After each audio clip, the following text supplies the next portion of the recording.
புதுசா ஒன்னு சொல்ல தொடங்கி இருக்கிறாங்க. இது திமுக காரங்க செஞ்ச சதி அப்படின்னு. பைத்தியக்காரங்களா, உங்க ஆட்டத்தை நீங்களே பாருங்கடா. நாமக்கல்ல ஆடின ஆட்டம், கரூர்ல ஆடின ஆட்டம், ரோகிணி திரையரங்கத்துல லியோ படம் வெளியானப்ப ஆடின ஆட்டம், எல்லாத்தையும் பாருங்க.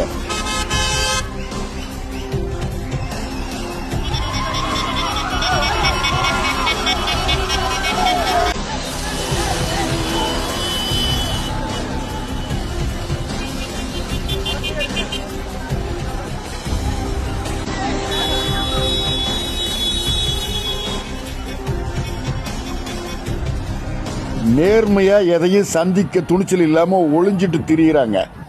இதுல முட்டு கொடுக்கறதுக்கு வேற வந்துட்டானுங்க.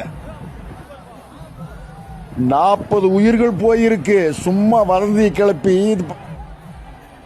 உணர்வுகளையும் உண்மையும் கொச்சைப்படுத்தாதீங்க. நாகரிகம் தெரிஞ்சு பழகுங்க. ஆக்சுவலி நாங்க ரிவ்யூ எடுக்க தான் வந்தோம். ஆனா உள்ள வந்து இந்த ரோகிணி தேட்டரை பார்க்கும் போதோ ஃபுல்லா அப்படியே செம்ம டேமேஜா இருக்கு. எல்லாம் உடைச்சிட்டாங்க. டேமேஜ் மாதிரி தெரியல, அப்கிரேட் பண்ணிருக்காங்க. படுத்துக்கிட்டே பார்க்கலாம். இங்க அது அப்கிரேட் தான் பண்ணிருக்காங்க. அந்த அளவுக்கு ஆயிடுச்சு. ஆமா, இங்க பாருங்க, நிறைய பேர் படுத்துக்கிட்டே பார்க்கலாம். தூக்கம் வந்துச்சுன்னா கூட இங்க தூங்கலாம். இதுக்கு மேல சீட் இல்ல மத்த வாங்க போலாம்.